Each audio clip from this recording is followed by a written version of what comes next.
नमस्कार विद्यार्थी मित्रांनो, आज आपण प्रकरण क्रमांक 2 युरोपियन वसाहतवाद या घटकाची माहिती अभ्यासणार आहोत. तत्पूर्वी पाठीमागच्या प्रकरणामध्ये आपण युरोपातील प्रबोधन काळाविषयी माहिती अभ्यासली.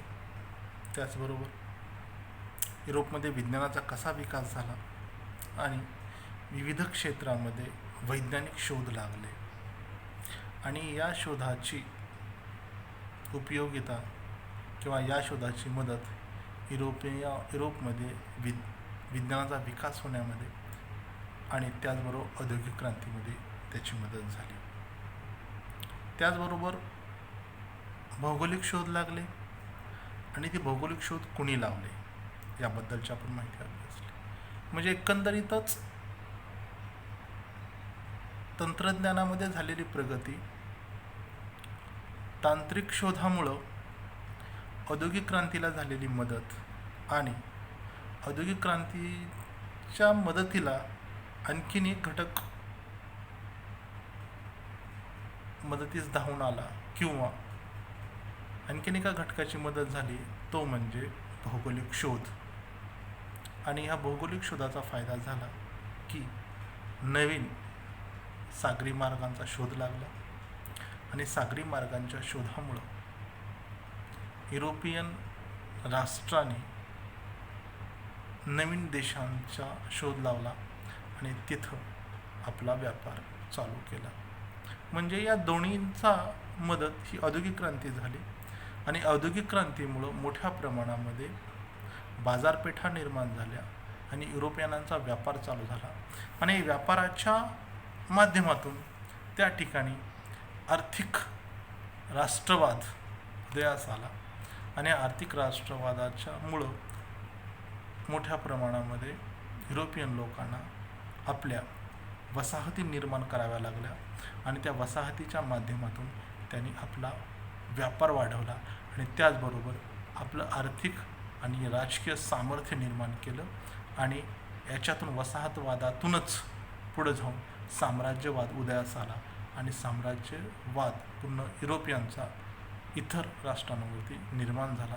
आणि म्हणूनच हा जो युरोपियन वसाहतवाद आहे, त्या युरोपियन वसाहतवादाची माहिती आपल्याला आजच्या प्रकरणामध्ये पाहिली. या प्रकरणाचा अभ्यास करत असताना आपल्याला काही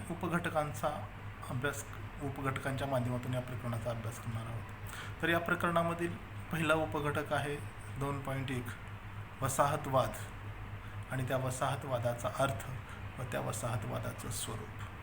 2.2 वसाहतवाद, त्याच्यामध्ये वसाहतवादाच्या उदयाची कारणं, त्याचबरोबर वसाहतवादाचे झालेले परिणाम, ते विधायक आणि विघातक ह्या दोन्ही परिणामांचा आपल्याला अभ्यास करायचा आहे. त्याचबरोबर 2.3 युरोपीय वसाहतवाद कुठं निर्माण झाला, त्याच्यामध्ये 1 अमेरिका, 2 ऑस्ट्रेलिया आणि न्यूझीलँड, नंबर 3 आशिया, म्हणजे आशिया खंडातील जे काही देश आहेत त्या देशामध्ये युरोपियन लोकांनी किंवा युरोपियन राष्ट्रांनी कशा वसाहती निर्माण केल्या त्याची माहिती अभ्यासणार आहोत. आणि 4 आफ्रिका, म्हणजे आफ्रिका खंडामध्ये कशा वसाहती निर्माण झाल्या याचा आपण अभ्यास करणार आहोत. आता वसाहतवाद म्हणजे काय हे अभ्यासणं गरजेचं आहे. तर वसाहतवाद म्हणजे काय, तर प्रगत देशानं आपल्या सामर्थ्याच्या बळावर एखादा भूप्रदेश ताब्यात घेऊन त्यावर आपलं राज्य स्थापन करणे, या प्रक्रियेला वसाहतवाद असं म्हणतात. जर आपण विस्ताराने या गोष्टीचा विचार केला तर आपल्या लक्षात असं येईल की वसाहतवाद म्हणजे काय, तर आर्थिक व लष्करी दृष्ट्या बलशाली देशाने आपल्या सामर्थ्याच्या बळावर एखादा भूप्रदेश व्यापणे आणि त्या ठिकाणी आपले राजकीय वर्चस्व प्रस्थापित करणे म्हणजे वसाहतवाद होय. कारण का, ज्या देशाकडं आर्थिक म्हणजे पैसा आणि त्याचबरोबर लष्कर या दोन्ही क्षेत्रामध्ये जे राष्ट्र बलशाली आहे ते राष्ट्र किंवा त्या देशानं आपल्या या दोन्ही कोणत्या, तर आर्थिक आणि लष्करी दृष्ट्या या दोन्हीच्या सामर्थ्यावर या सामर्थ्याच्या बळावर एखादा भूप्रदेश म्हणजे एखाद्या राष्ट्रातील भूप्रदेश व्यापणे आणि त्या ठिकाणी आपले राजकीय वर्चस्व प्रस्थापित करणे म्हणजे वसाहतवाद. त्या ठिकाणी आपली सत्ता स्थापन करणे म्हणजे वसाहतवाद होय. आणि वसाहतवाद हा साम्राज्यवादाचा एक प्रकार आहे. हा काय आहे? साम्राज्यवादाचा एक प्रकार आहे. म्हणजे तुम्हाला हा जर एखाद्या राष्ट्रावरती आपलं साम्राज्य प्रस्थापित करायचं असेल, निर्माण करायचं असेल, तर त्या साम्राज्यवादाची पहिली पायरी म्हणजे वसाहतवाद आहे. त्या ठिकाणी तुमच्या वसाहती निर्माण करा आणि हळूहळू राजकीयदृष्ट्या, सामाजिकदृष्ट्या आणि आर्थिकदृष्ट्या आपलं वर्चस्व निर्माण करून त्या ठिकाणी तुम्ही तुमचं साम्राज्य तुम्ही विस्तारित करू शकता. आणि इंग्लंड, फ्रान्स, पोर्तुगाल, स्पेन इत्यादी देशांनी अमेरिका, ऑस्ट्रेलिया, आशिया आणि आफ्रिका या खंडातील देशांवर आपला कब्जा किंवा या खंडातील देश काबीज केले आणि त्या ठिकाणी आपल्या वसाहती स्थापन केल्या. आता आपण वसाहतवाद म्हणजे काय पाहिलं, परंतु वसाहत म्हणजे काय हे पाहणं खूप गरजेचं आहे. या ठिकाणी वसाहती निर्माण केल्या. तर वसाहत म्हणजे काय, तर एका देशातील काही लोकांनी दुसऱ्या भूप्रदेशातील एखाद्या विशिष्ट भागात वस्ती निर्माण करणे म्हणजे वसाहत स्थापन करणे होय. आणि हेच काम युरोपातील जे राष्ट्र होते त्या युरोपातील राष्ट्रांनी, युरोपातील लोकांनी म्हणजे तिथले व्यापारी असतील, व्यापारी कंपन्या असतील, या व्यापारी कंपन्यांनी, या व्यापारी लोकांनी दुसऱ्या देशातील ज्या देशामध्ये त्यांना वाटत होतं की इथं मोठ्या प्रमाणात मोठी बाजारपेठ आहे, इथं आपल्याला कच्चा माल उपलब्ध होऊ शकतो, अशा ठिकाणी त्या देशातील विशिष्ट भूप्रदेशावर, विशिष्ट भागात आपली वस्ती निर्माण करणं म्हणजे वसाहत होय. आणि अशा मोठ्या प्रमाणात वसाहती या खंडात या लोकांनी निर्माण केला. आणि त्याचा विचार करत असताना भारत ही इंग्लंडची वसाहत होती. कारण का, इंग्रजांनी भारतामध्ये मोठ्या प्रमाणावर वसाहती निर्माण केल्या होत्या आणि वसाहतीमधील कच्चा माल आपल्या देशामध्ये नेऊन पक्का मालासाठी वसाहतीचा बाजारपेठ म्हणून उपयोग करणे हे वसाहतवादाचे प्रमुख लक्षण आहे. वसाहतवादाच्या लक्षणाचा जर आपण विचार केला तर हे त्याच्यामधलं एक पहिलं लक्षण आहे. काय, तर वसाहतीमधील ज्या ठिकाणी त्या राष्ट्रानं आपली वसाहत निर्माण केलेली आहे त्या वसाहतीमधील कच्चा माल, जो की इंग्लंडमध्ये औद्योगिक क्रांती झाली होती आणि औद्योगिक क्रांतीमध्ये जे कारखाने निर्माण झाले त्या कारखान्यांना लागणारा जो कच्चा माल आहे, कच्चा माल म्हणजे काय, उदाहरणार्थ जर आपल्याला कापड तयार करायचं असेल तर त्या कापडासाठी कच्चा माल काय असतो, कापूस. त्या पद्धतीनं कुठलंही उत्पादन निर्माण करत असताना त्या उत्पादनासाठी कच्च्या मालाची आवश्यकता असते आणि म्हणून या वसाहतीमधून कच्चा माल नेऊन त्याच्यावर प्रक्रिया करून तो पक्का माल वसाहतीच्या बाजारपेठेमध्ये, बाजारपेठ किंवा वसाहत ती बाजारपेठ म्हणून उपयोग करणे हे वसाहतीचं लक्षण आहे. कारण का, त्या वसाहतीमध्ये तो पक्का माल विकल्यानंतर त्यातून मोठ्या प्रमाणामध्ये अर्थार्जन किंवा पैसा किंवा भांडवल निर्माण व्हायचं. वसाहतवाद हा निव्वळ राजकीय व आर्थिक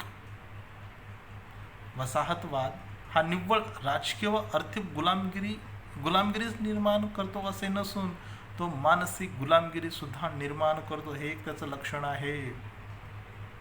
वसाहतवाद त्या वसाहतीमध्ये किंवा त्या देशामध्ये केवळ राजकीय आणि आर्थिक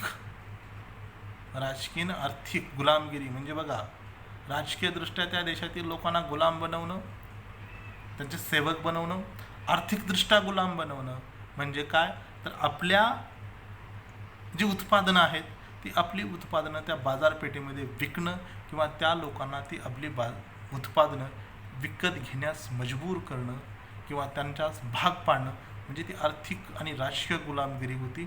आणि तिथल्या लोकांना, तिथल्या शेतकऱ्यांना भिके कंगाल करणं ही आर्थिक गुलामगिरी होती. तर एवढंच करणं नसून तर तो मानसिक गुलामगिरी ही वसाहतवाद हा काय करतो, तेथील लोकांना मानसिकदृष्ट्या सुद्धा गुलाम बनवतो, जेणेकरून की त्यांचं पूर्णपणे त्यांचं सामाजिक, आर्थिक आणि राजकीय क्षेत्रावरती त्यांचं वर्चस्व निर्माण करतो.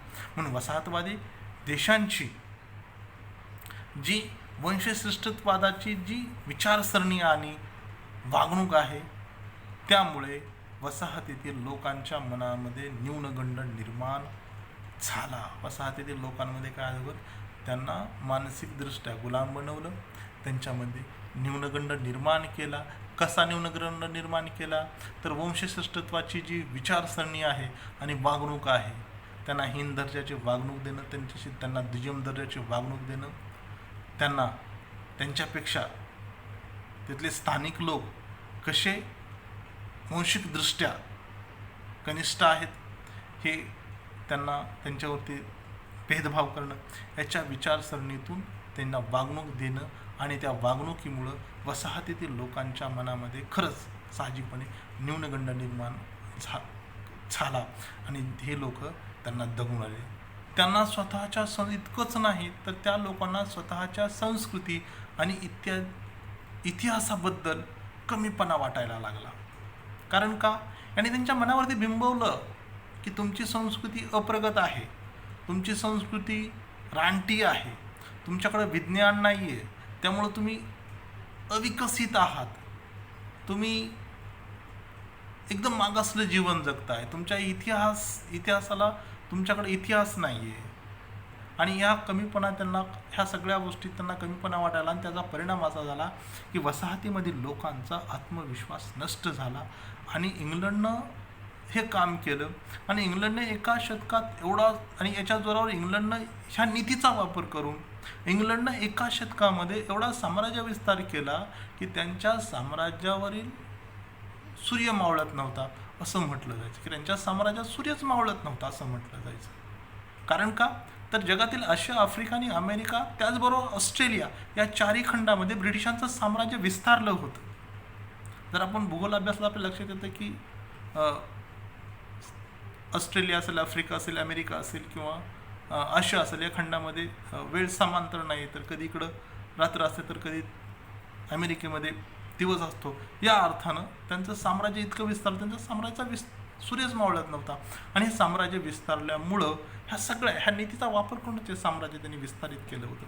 15व्या शतकात युरोपात व्यापारी क्रांती घडून आली आणि युरोपीय दर्यावर्दींनी नव्या जलमार्गाचा शोध लावल्यानंतर पारंपरिक व्यापार पद्धतीमध्ये बदल घडून आला व या युरोपीय व्यापाऱ्यांनी जगभर आपले पाय रोवायला सुरुवात केली.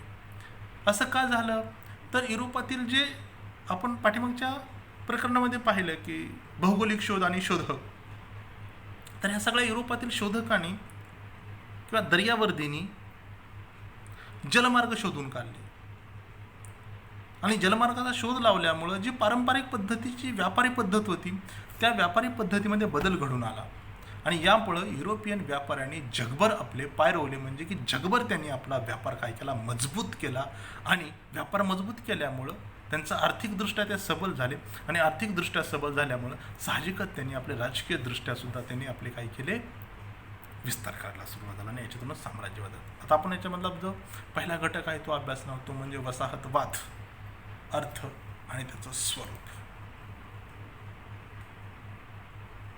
आता हे जे युरोपियन राष्ट्र आहेत, हे युरोपियन राष्ट्र जगभर कसे पसरले याचा जर आपण विचार केला तर त्याची काही कारण आहेत ते आपण पाहू शकतो. तर त्यांची जी वृत्ती होती हे जगभर का पसरले, तर त्यांच्याकडं धाडसी कृत्य करणं, ते धाडसी कृत्य करायचे. म्हणजे जसं की जेव्हा हे युरोपियन लोक किंवा युरोपियन दर्यावर्दी जलमार्गांचा, सागरी मार्गांचा शोध लावत होते, तेव्हा भारतामध्ये आपली संस्कृती, त्या संस्कृतीमध्ये आपल्याला वैदिक संस्कृतीनुसार समुद्र पर्यटन निषिद्ध होतं. म्हणजे काय, तर समुद्र ओलांडून जायचं नाही. तुम्ही जर समुद्र ओलांडला तर तुमची संस्कृती काय होईल, धर्म बुडेल. परंतु या कालखंडामध्ये हे इतके धाडसे होते की त्यांनी हजारो किलोमीटर त्यांनी समुद्र पार केला आणि खंडांचा, नवीन अमेरिका खंडाचा असेल, आफ्रिका खंडाचा असेल, आशिया खंडात आले असतील. हे धाडसी कृत्य करण्याची त्यांच्याकडे काय होती, तो एक त्यांचा गुण होता. त्याचबरोबर कीर्ती संपादन करणं, नवीन नवीन रेकॉर्ड्स तयार करणं, कीर्तिमान निर्माण करणं, हा एक त्यांचा गुण होता. त्याचबरोबर अज्ञात भूमीचा शोध घेणं, ते फक्त आपल्या खंडापुरते मर्यादित राहिले नाही तर युरोप खंड सोडून त्यांनी आफ्रिका खंडामध्ये गेले, अमेरिका खंडाचा शोध लावला, आशिया खंडाचा शोध लावला. ज्या अज्ञात भूमी होत्या किंवा अज्ञात देश होते, त्या अज्ञात देशाचा शोध घेतला. त्यावर त्यांनी आपल्या धर्माचा प्रचार केला. त्यांनी फक्त व्यापारच केला नाही, तर व्यापाराबरोबरच त्यांनी काय केलं, राजकीय वर्चस्व निर्माण केलं. त्याचबरोबर आपल्या धर्माचा प्रसार आणि प्रचार करायला सुरुवात केली. त्याचबरोबर सोन्याच्या खाणींचा शोध घेणं, अशा विविध कारणांनी ते जगभर पसरले किंवा ते जगभर पोहोचले. सोन्यांच्या खाणींचा शोध घेणं, आफ्रिका खंडात आणि आशिया खंडात मोठ्या प्रमाणावर सोनं उपलब्ध आहे, त्यांना माहीत होतं. त्यामुळे त्यांनी, कारण सोनं हा मौल्यवान धातू आहे आणि प्रत्येकाला वाटतं की मौल्यवान वस्तू आपल्याकडं असावी, म्हणून त्या कालखंडामध्ये त्यांनी सोन्याच्या जे काय म्हणतात खाणी आहेत, त्या खाणीचा शोध घेण्यासाठी, या सगळ्या कारणांसाठी, वरल्या सगळ्या कारणांसाठी काय झाले, जगभर पोहोचले. युरोपियनांचं एक वैशिष्ट्य, युरोपीय व्यापाऱ्यांचं एक वैशिष्ट्य होतं की युरोपीय व्यापारी जिथे गेले तिथं त्यांनी आपल्या वसाहती स्थापन केल्या. अमेरिका खंडात गेले तिथे त्यांनी वसाहती तयार केल्या, आफ्रिका खंडात गेले तिथल्या राष्ट्रांमध्ये त्यांनी वसाहती निर्माण केल्या, आशिया खंडात आले त्या ठिकाणी त्यांनी भूतान असेल, भारत असेल, या ठिकाणी त्यांनी वसाहती निर्माण केल्या. त्याचबरोबर ऑस्ट्रेलिया खंडामध्ये गेले, त्यांनी न्यूझीलंड, ऑस्ट्रेलिया या ठिकाणी वसाहती निर्माण केल्या आणि या वसाहती स्थापन करून त्या वसाहतीमध्ये स्वतःचं आर्थिक, राजकीय आणि सामाजिक वर्चस्व स्थापित करण्याची एक स्पर्धा सुरू झाली युरोपियन राष्ट्रांमध्ये. आणि ही स्पर्धा सुरू झाल्यानंतर युरोपियन लोक अमेरिका, ऑस्ट्रेलिया आणि न्यूझीलंड इथे गेले आणि तिथे राहण्यास अनुकूल, युरोपियन लोकांना या देशांमध्ये राहण्यासाठी अनुकूल हवामान होतं. कारण का, जर आपण युरोप खंडाचं हवामान बघितलं, अमेरिका खंडाचं बघितलं किंवा ऑस्ट्रेलिया खंडाचं जर हवामान बघितलं तर हे मिळतं जुळतं आहे, थंड हवामान आहे. त्यामुळे त्यांना हे जे हवामान होतं ते हवामान त्यांच्याशी कसं होतं, अनुकूल होतं. आशिया खंडात त्यांना हवामानाशी जुळवून घेणं अवघड गेलं, कारण आशिया खंडात जर विचार केला तर आशिया खंडामध्ये उष्ण हवामान आहे आणि या उष्ण हवामानात त्यांना जुळवून घेणं अवघड गेलं, कठीण गेलं. परंतु हवामान अनुकूल असो वा नसो, युरोपियन लोकांनी मात्र स्थानिकांना हुसकावून लावलं, स्थानिक लोकांना, आणि ते इथं येऊन सुद्धा त्यांनी काय केलं, त्या हवामानाशी जुळवून घेतलं आणि तिथं आपला साम्राज्य विस्तार केलेला आपल्याला आढळून येतो. आणि म्हणून हुसकावून लावलं, वसाहतीमध्ये स्थानिक लोकांचं मानसिक खच्चीकरण करण्यास सुरुवात केली, मानसिकदृष्ट्या त्यांना तोडून टाकलं, मानसिकदृष्ट्या त्यांना कमकुवत केलं, जेणेकरून ते आपल्याशी लढणारच नाहीत. कारण का, इतिहासामध्ये म्हणलं जातं की मानसिकदृष्ट्या जर समोरच्या शत्रूला तुम्ही खच्चीकरण करत असाल तर तो तिथं अर्धी लढाई हारतो. आणि म्हणून या मानसिक खच्चीकरणामध्ये इंग्रज, डच, पोर्तुगीज, फ्रेंच यांनी पुढाकार घेतला आणि जवळजवळ त्या वसाहतीमध्ये लोकांचं मानसिक खच्चीकरण करायला सुरुवात केली. 19व्या शतकाच्या उत्तरार्धात इंग्लंडचा व्यापार औद्योगिक क्रांतीमुळे भरभराटीत आला होता. आपण पाहिलं की जे शोध लागले, वैज्ञानिक शोध, त्याच्यामध्ये तंत्रज्ञान विकसित झालं, नवीन यंत्र निर्माण झाली आणि मोठ्या प्रमाणामध्ये औद्योगिक क्रांती झाली. आणि औद्योगिक क्रांतीमुळं जे उत्पादनं होतं त्या उत्पादनाची मोठ्या प्रमाणामध्ये उत्पादन व्हायला सुरुवात झाली. कमी वेळेमध्ये, कमी खर्चामध्ये, कमी श्रमामध्ये जलद गतीनं उत्पादन व्हायला सुरुवात झालं आणि त्यामुळं त्यांचा काय झाला, व्यापार जो आहे तो व्यापार भरभराटीस आला. आणि त्याच्या जोरावरच किंवा हा आपला जो व्यापार आहे तो वाढवण्यासाठी त्यांनी चारही खंडामध्ये आपले काय केलं, त्या वसाहती निर्माण केल्या. आणि हा जो व्यापार भरभराटीस आला, त्या भरभराटीस येण्यामध्ये इंग्लंडला आणखीन एक गोष्टीची मदत झाली आणि ते म्हणजे आरमार सामर्थ्य. आरमार म्हणजे काय, तर जहाज असतील, नावा असतील आणि या जहाजाचं सामर्थ्य, समुद्रमार्गे प्रवास करणारे ज्या जहाज आहेत त्यांचं सामर्थ्य असल्यामुळं ह्या इंग्लंडनं याच्या जोरावरती आशिया आणि आफ्रिका खंडातील राष्ट्रावर आपलं वर्चस्व प्रस्थापित केलं आणि ह्या व्यापारातून मग अतिरिक्त नफ्याची गुंतवणुकीसाठी वसाहत आणि वसाहतीशी व्यापार आणि त्यातून नफा अशी एक साखळी निर्माण झाली. बघा, या सगळ्यामध्ये व्यापारातून अतिरिक्त नफा, कारण का उत्पादनाच्या जोडीला यंत्र आली आणि यंत्रांच्या माध्यमातून मोठ्या प्रमाणात उत्पादन होऊ लागलं. त्यामुळं कमी वेळामध्ये कमी खर्चामध्ये उत्कृष्ट उत्पादन होऊ लागलं आणि त्या उत्पादनातून अतिरिक्त म्हणजे त्यांना जितका अपेक्षित होतं त्या अपेक्षेपेक्षा जास्त नफा निर्माण झाला आणि मग हा जो नफा निर्माण झालेला आहे त्या नफ्याची परत त्यांनी गुंतवणूक करायला सुरुवात केली. अतिरिक्त नफ्याची गुंतवणूक करतात त्यांनी अतिरिक्त जो अपेक्षित आहे नफा त्याच्यापेक्षा जर जास्त नफा त्यांना उपलब्ध होत असेल, मिळत असेल, तर तो नफा परत त्यांनी व्यापारामध्ये गुंतवणूक करायला सुरुवात झाली आणि मग हा जो अतिरिक्त नफा आहे तो गुंतवण्यासाठी पुन्हा वसाहती आल्या, आणखीन वसाहती स्थापन करा आणि मग ते आणखीन वेगवेगळ्या देशामध्ये वेगवेगळ्या ठिकाणी आपल्या वसाहती निर्माण करू, दुसऱ्या देशामध्ये चालले तिथं त्यांनी वसाहती निर्माण करू लागले आणि मग ह्या वसाहतींशी पुन्हा व्यापार आणि त्या व्यापारातून पुन्हा नफा अशी एक साखळीच निर्माण झाली आणि ही साखळी निर्माण होत गेल्यामुळं ही जी साखळी आहे ती साखळी इंग्लंडप्रमाणेच फ्रान्स, बेल्जियम, इटली, जर्मनी ह्या देशी वसाहती करण्यासाठी काय झाले, आघाडीवर आले आणि ह्या युरोपियन राष्ट्रामध्ये एक मोठ्या प्रमाणामध्ये ह्या वसाहती स्थापन करण्याची आणि त्या वसाहतीमधून मोठ्या प्रमाणामध्ये व्यापार निर्माण करण्याची आणि तिथून आपलं साम्राज्य विस्तार आणि प्रगती करण्याची स्पर्धा निर्माण झाली. आणि म्हणून ही स्पर्धा का निर्माण झाली, वसाहतवाद का निर्माण झाला, तर त्या वसाहतवादाच्या उदयांच्या काही कारणांचा आपल्याला अभ्यास करणं गरजेचं आहे. तर आपण पाहूयात वसाहतवादाच्या उदयाची कारणे. त्याच्यामधलं पहिलं कारण आहे ते म्हणजे औद्योगिक क्रांती. आपण पाठीमागच्या प्रकरणामध्ये पाहिलं की इंग्लंडमध्ये औद्योगिक क्रांती झाली, ती का झाली, त्याचं पोषक वातावरण, त्या सगळ्यांचा आपण अभ्यास केलेला आहे. परंतु ही औद्योगिक क्रांती कारणीभूत कसं ठरलं वसाहतवादास, तर औद्योगिक क्रांतीमुळं ह्या वसाहतवादाला चालना मिळाली. कारण का, अतिरिक्त उत्पादन जे निर्माण झालेलं आहे ते अतिरिक्त उत्पादन कुठं विकायचं आणि ते विकण्यासाठी मग त्यांना बाजारपेठ हक्काची आवश्यकता होती, जिथे की आपला माल विकला जाईल, त्याचबरोबर आपल्याला कच्चा माल कसा उपलब्ध होईल या शोधण्यासाठी त्यांनी काय केल्या, ह्या मोठ्या प्रमाणामध्ये वसाहतीचा शोध सुरू झाला आणि म्हणून औद्योगिक क्रांतीमुळं वसाहतवादाला चालना मिळाली. आधुनिक यंत्रामुळं उत्पादनांमध्ये प्रचंड वाढ झाली, मोठ्या प्रमाणात वाढ झाली. मी मगाच म्हटलं की कमीत कमी वेळेमध्ये कमीत खर्चामध्ये मोठ्या प्रमाणावर जलद गतीनं उत्पादन झालं आणि हे उत्पादन तितक्याच जलद गतीनं आरमारामार्फत, सागरी जहाजांमार्फत, सागरी जलमार्गामार्फत हे उत्पादन त्या देशामध्ये जाऊ लागलं आणि ते वाढू लागलं. त्यामुळे व्यापार वाढला आणि व्यापार वाढण्यासाठी त्यांना वसाहती निर्माण झाल्या. हे जे उत्पादन होतं अतिरिक्त मोठ्या प्रमाणात प्रचंड जे निर्माण झालेलं उत्पादन होतं ते उत्पादन देशांतर्गत बाजारपेठेमध्ये सगळं उत्पादन खपणं शक्य नव्हतं.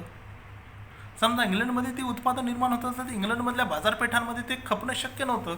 मग हे अतिरिक्त उत्पादन जास्तीचं उत्पादन कुठं विकायचं, तर त्यासाठी वसाहती आल्या आणि म्हणून वसाहती स्थापन करायला सुरू झाल्या आणि अतिरिक्त उत्पादन खणण्यासाठी नव्या बाजारपेठांची त्यांना गरज भासू लागली आणि या हक्काच्या बाजारपेठा त्यांनी वसाहतीमध्ये निर्माण केल्या आणि म्हणून ह्या देशामध्ये यांनी बाजारपेठा निर्माण करायला सुरुवात झाली आणि यासाठी हक्काची बाजारपेठ आणि हुकमी वर्चस्व आवश्यक होतं, जेणेकरून त्या ठिकाणी आपला पूर्णपणे काय होईल, माल विकला जाईल, उत्पादन विकला जाईल. हे त्यानंतर कच्च्या मालाची गरज. कुठलाही कारखाना आला की त्या कारखान्याला कच्चा माल असावा लागतो. उदाहरणार्थ जर कापडाचा कारखाना असेल तर आपल्याला कापडाच्या कारखान्यासाठी कच्चा माल म्हणून कापसाची गरज असते आणि म्हणून ज्या ठिकाणी कापूस उत्पादन होतो त्या भागामध्ये या कापड उद्योग विकसित होत असतात किंवा जिनिंग प्रेसिंग मिल निर्माण होत असतात आणि म्हणून इंग्लंडमध्ये औद्योगिक क्रांती झाली ना, औद्योगिक क्रांतीला उत्पादनासाठी कच्च्या मालाची आवश्यकता होती आणि म्हणून व्यापारी स्पर्धेत अन्य स्पर्धक राष्ट्रापेक्षा स्वतःच्या मालाचा उत्पादन खर्च कमी ठेवणे शक्य होतं आणि म्हणून की बाबा व्यापाराची जी स्पर्धा निर्माण झाली होती आणि त्या स्पर्धेमध्ये जे इतर स्पर्धक राष्ट्र होतं त्या राष्ट्रांपेक्षा स्वतःचा जो माल आहे किंवा मालाचं उत्पादन जे माल उत्पादनाचा जो खर्च आहे जर तो खर्च कमी ठेवायचा असेल तर स्वतःची मक्तेदारी निर्माण करण्याची आवश्यकता त्या कालखंडामध्ये निर्माण झाली, स्वतःची मक्तेदारी निर्माण करण्याची आणि म्हणून मालाचा उत्पादन खर्च कमी व्हावा म्हणून कच्चा माल स्वस्त किमतीमध्ये मिळणं गरजेचं असतं. कारण का जर उत्पादनाचा खर्च कमी व्हावा असा वाटत असेल तुम्हाला, एखादी वस्तू तयार करण्याचा त्याचा खर्च जर कमी व्हावा असं वाटत असेल तर त्यासाठी लागणारं जे कच्चा माल आहे, जे रॉ मटेरियल आहे, तो कच्चा माल तुम्हाला स्वस्त किमतीमध्ये मिळणे गरजेचं असतं. जर तो स्वस्त किमतीमध्ये मिळाला तर तुम्हाला तो उत्पादनाचा खर्च कमी होतो. उदाहरणार्थ जर साखर निर्मिती करायची असेल, साखर उत्पादन करायचे असेल तर साखर उत्पादनासाठी जो कच्चा माल ऊस लागतो तो ऊस घेताना त्या कारखान्याने जर कमी किमतीमध्ये तो ऊस भेटला तर तो उत्पादनाचा खर्च कमी होतो आणि उत्पादनाचा खर्च कमी लागला म्हणून त्याच्यातून नफा अतिरिक्त होतो. मग त्यासाठी अशा पद्धतीनं जर तुम्हाला हा कच्चा माल उपलब्ध करायचा असेल तर त्यासाठी वसाहतीवर तुमचं निर्विवाद वर्चस्व प्रस्थापित करणं गरजेचं आहे. म्हणून युरोपातील राष्ट्रांनी आवश्यक की त्या ठिकाणी वसाहती निर्माण करणं गरजेचं आहे आणि त्या वसाहतीमधून सहजरित्या कच्चा माल कमी किमतीमध्ये स्वस्त किमतीमध्ये मिळायचा म्हणून त्यांनी या आशिया खंडामध्ये मोठ्या प्रमाणामध्ये वसाहती निर्माण केल्या आणि त्या वसाहतीमधून त्यांना आवश्यक आहे हाच उत्पादनं शेतीमध्ये माल पिकवायला शेतकऱ्यांसाठी ते सक्ती करत आणि त्याच्यातून तो कच्चा माल त्यांना स्वस्त दरामध्ये मिळत आहे. त्यानंतर अतिरिक्त भांडवलाची गुंतवणूक. जे अतिरिक्त भांडवल आहे, जे उत्पादनामधून मिळाला अतिरिक्त नफा आहे, ते जे भांडवल आहे ते जर गुंतवणूक करायची असेल तर औद्योगिक क्रांतीनंतर युरोपातील जो भांडवलदार वर्ग एक निर्माण झाला होता, हा भांडवलदार वर्ग अधिकच श्रीमंत झाला आणि अतिरिक्त भांडवल गुंतवण्यासाठी त्यांना सुरक्षित बाजारपेठांचा शोध घ्यायला सुरुवात झाली की हे जे अतिरिक्त भांडवल आहे ते गुंतवायचं कुठं, त्यासाठी सुरक्षित बाजारपेठ असणे गरजेचं आहे जेणेकरून की तिथं आपल्या भांडवलातून नफा निर्माण होईल. त्या शोध घ्यायला सुरुवात झाली आणि या दृष्टीनं आर्थिकदृष्ट्या ज्या अप्रगत वसाहतीमधील बाजारपेठा अधिक सुरक्षित होत्या. अप्रगत कारण ज्या ठिकाणी सुरुवातीलाच प्रगती झाली आहे त्या ठिकाणी आपण भांडवल गुंतवून उपयोगच नाही. अशा ज्या अप्रगत वसाहतीमधील ज्या बाजारपेठा आहेत त्या बाजारपेठा अधिक त्यांना सुरक्षित वाटल्या आणि अतिरिक्त भांडवलदाराने वसाहतवादाच्या उदयाला आणि विकासाला मोठ्या प्रमाणामध्ये चालना दिली. त्यानंतरचं कारण आहे खनिज साठे. आशिया आणि आफ्रिका खंडातील जे देश आहेत त्या देशामध्ये मोठ्या प्रमाणावर सोने, हिरे, चांदी आणि कोळसा यांचे नैसर्गिक साठे मोठ्या प्रमाणामध्ये होते हे युरोपियन राष्ट्रांना माहीत होतं. कारण सोनं, हिरं, चांदी हे मौल्यवान धातू आहेत आणि त्यांना आंतरराष्ट्रीय बाजारपेठेमध्ये मोठ्या प्रमाणामध्ये मागणी आहे, त्याचा व्यापार होऊ शकतो हे त्यांना माहीत होतं. आणि जर का वसाहतीमध्ये तुम्ही वर्चस्व निर्माण केलं तर त्या वसाहतीमध्ये तुमचा आधिपत्य असेल, तुमच्या राजकीयदृष्ट्या तुमचं वर्चस्व असेल आणि सहजरित्या तुम्ही तिथून सोने, चांदी, हिरे मिळवू शकता आणि तुम्ही काय करू शकता, त्याचा व्यापार करू शकता. त्याचबरोबर जे कोळसा हे खूप महत्त्वाचं आहे कारण का औद्योगिक क्रांती जी झाली त्या औद्योगिक क्रांतीला पोलाद निर्मितीमध्ये, धातू निर्मितीमध्ये जो उद्योग होते धातू निर्मितीत त्या उद्योगामध्ये कोळशासाठी अनन्यसाधारण महत्त्व होतं आणि म्हणून हा कोळसाही मोठ्या प्रमाणामध्ये आफ्रिका आणि आशिया खंडामध्ये उपलब्ध होता. तो सहजरित्या दगडी कोळसा त्यांना उपलब्ध झाला आणि तो मोठ्या प्रमाणात त्यामुळं त्यांना ह्या राष्ट्रांमध्ये काय केल्या, वसाहती निर्माण कराव्या लागल्या किंवा हे सगळ्या गोष्टी ह्या युरोपियन व्यापाऱ्यांना आशिया आणि आफ्रिका खंडातील जे प्रदेश आहेत हे सगळे सोने, हिरे, चांदी, कोळसा ह्याच्या ज्या खाणीचे प्रदेश आहेत ते खाणीचे प्रदेश या युरोपियन व्यापाऱ्यांना आपल्याकडे काय करू लागले, आकर्षित करू लागले, जेणेकरून की त्यांनी तो वसाहती निर्माण केल्या. त्यानंतरचं जे कारण आहे ते म्हणजे भौगोलिक महत्त्व. आशिया आणि आफ्रिका खंडातील काही प्रदेश भौगोलिकदृष्ट्या मोक्याच्या स्थानावर आहेत. हे युरोपियन राष्ट्रांच्या जेव्हा लक्षात आलं, अशा प्रदेशावरती त्यांना वर्चस्व निर्माण करावं असं वाटलं. अशा प्रदेशामध्ये काही प्रदेश, त्याच्यामध्ये माल्टा नावाचा एक प्रदेश होता. हा जो माल्टा प्रदेश आहे तो दक्षिण युरोपातील एक छोटा द्वीप देश आहे, जो की त्यांच्या दृष्टीनं मोक्याचा, भौगोलिकदृष्ट्या मोक्याचा होता, त्यांच्यासाठी तो उपयुक्त होता. त्यानंतर दुसरा प्रदेश आहे जिब्राल्टर नावाचा प्रदेश होता. हा जो आहे तो स्पेन या देशाच्या दक्षिणेचा भाग आहे, हा एक मोक्याचा होता. त्यानंतर एडन हा एक प्रदेश होता. हा एडन यमनमधील प्रमुख शहर आहे. हे जे एडन आहे ते यमनमधील प्रमुख शहर आहे. लाल समुद्रावर, जो लाल समुद्र आहे त्या लाल समुद्रावर असलेलं हे एक प्राचीन बंदर आहे. ज्या बंदराचा उल्लेख प्राचीन इतिहासामध्ये आढळून येतो, ज्या की प्राचीन इतिहासामध्ये अरब व्यापाऱ्यामध्ये हे एक महत्त्वाचं व्यापारी, प्राचीन इतिहासामध्ये जे अरबांचे व्यापारी होते त्या अरब व्यापाऱ्यांमध्ये हे एक महत्त्वाचं व्यापारी केंद्र होतं. त्याचबरोबर सिंगापूर आपल्याला माहिती आहे, आशिया खंडातील एक द्वीप राष्ट्र आहे सिंगापूर. अंदमान निकोबार ही 2 बेटं आहेत जे भारतातील आहेत. हे जे सगळे प्रदेश होते, हे सगळे प्रदेश भौगोलिकदृष्ट्या मोक्याची स्थानं आहेत असं जेव्हा इंग्लंडच्या लक्षात आलं, तेव्हा इंग्लंडने काय केलं, ह्याच्यावरती आपलं वर्चस्व निर्माण केलं आणि वसाहती निर्माण करायला सुरुवात झाली. त्यानंतरचं कारण आहे ते म्हणजे मजुरांची उपलब्धता. कुठलाही उद्योगधंदा निर्माण करायचा असेल, कुठलाही कारखाना स्थापन करायचा असेल, तर त्या कारखान्यामध्ये कच्चा माल आणि पक्का माल ह्या दोन्ही निर्मितीसाठी तुम्हाला मजुरांची आवश्यकता आहे. आणि हे जे मजूर आहेत ते मजूर तुम्हाला स्वस्त मिळणं गरजेचं आहे.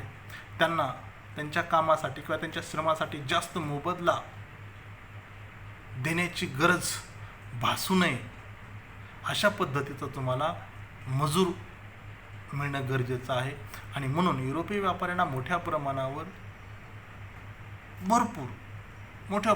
खूप संख्येनं मजुरांची आवश्यकता होती. आणि तो जो मजूर आहे तो स्वस्तात मजुरी किंवा कमी रोजंदारीवरती काम करणाऱ्या मजुरांची आवश्यकता होती. आणि ही गरज वसाहतीमधून भागली, कारण त्याची इच्छा नसतानाही त्यांनी ह्या मजुरी करण्यासाठी भाग पाडलं. आणि यातूनच पुढं गुलामांचा व्यापार वाढीस लागला. आणि मग या मजुरांना गुलामासारखं वागवू लागलं, त्यांची खरेदी विक्री होऊ लागली आणि त्यांना वागवू लागले. म्हणून हा जे सगळे मजूर आहेत ते स्वस्त मजूर तुम्हाला वसाहतीमधून निर्माण मिळू लागले.